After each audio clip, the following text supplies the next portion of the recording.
الحمد للہ وحدہ والصلاة والسلام علی من لا نبی بعدہ۔ سامعین السلام علیکم ورحمۃ اللہ وبرکاتہ۔ سامعین، آج ہم ان بچوں کے لیے ایک خوبصورت قرآنی عمل آپ کی خدمت میں پیش کرتے ہیں جن کا پڑھائی میں دل نہیں لگتا، یا پھر وہ بچے جو پڑھائی میں تو اچھے ہیں مگر انہیں کچھ یاد نہیں ہوتا، اچھے گریڈ کے ساتھ پاس نہیں ہوتے، ان کی کارکردگی کچھ اچھی نہیں ہے۔ بچہ مدرسے جاتا ہے مگر اچھے نمبر حاصل نہیں کرتا، محنت بھی خوب کرتا ہے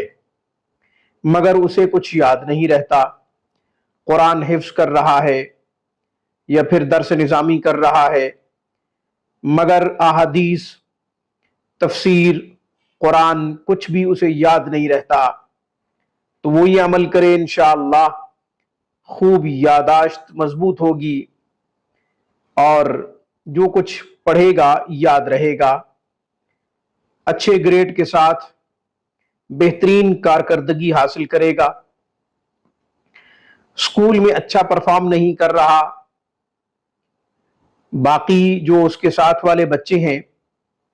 ان سے اچھے نمبر حاصل نہیں کرتا یا ان کے برابر بھی نمبر حاصل نہیں کرتا، حالانکہ ان کے ساتھ والے محنت بھی اتنی نہیں کرتے، اس کے باوجود اچھے نمبر حاصل کر پاتے ہیں، مگر یہ محنت کرنے کے باوجود اچھے نمبروں سے پاس نہیں ہوتا، تو یہ عمل کرے انشاءاللہ، اس سے یاداشت بھی مضبوط ہوگی، پڑھائی میں بھی خوب دل لگے گا، اچھے گریڈ کے ساتھ پاس ہوگا، کارکردگی قابل رشک ہوگی انشاءاللہ۔ بچہ خود پڑھنے کی عمر میں ہے تو یہ عمل وہ خود کرے، اور اگر بچہ چھوٹا ہے تو پھر ماں باپ میں سے کوئی بھی یہ عمل کر سکتا ہے اپنے بچے کے لیے۔ عمل کیا ہے؟ ہمارے بڑے بتاتے ہیں کہ سورہ الم نشرح جو کہ پارہ نمبر 30 میں ہے، اس کو ایک مرتبہ پڑھ لے روزانہ، صبح پڑھ لے، شام کو پڑھ لے، پانی کے اوپر دم کرے، پانی پی لے اور اپنے سینے پہ پھونک مار دے۔ یہ تو ان بچوں کے لیے ہے جو خود پڑھ سکتے ہیں، جن کے ماں باپ پڑھیں گے تو ان کو چاہیے کہ اپنے بچے کے لیے پڑھیں 1 دفعہ، 3 دفعہ، 7 دفعہ سورہ الم نشرح، پڑھ کر پانی پہ دم کریں، پانی پلا دیں۔ بچہ پاس ہے تو بچے کے اوپر دم کر دیں، یا کھانے کی کسی چیز پہ دم کر دیں، بچے کو کھلا دیں،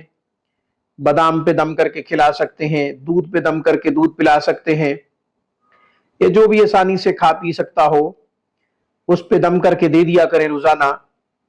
بچہ وہ چیز کھا لے، پی لے، انشاءاللہ یاداشت بھی مضبوط ہوگی، ذہن یعنی حافظے میں خوب اضافہ ہوگا، قوت حافظہ بڑھے گا اور اچھے نمبر حاصل کرے گا، اے گریڈ کے ساتھ انشاءاللہ آگے بڑھے گا۔ آج کی خوبصورت گفتگو میں بس اتنا ہی۔ اللہ تعالی سب کے بچوں کو مستقبل کا معمار بنائے، آمین ثم آمین، وما علینا الا البلاغ۔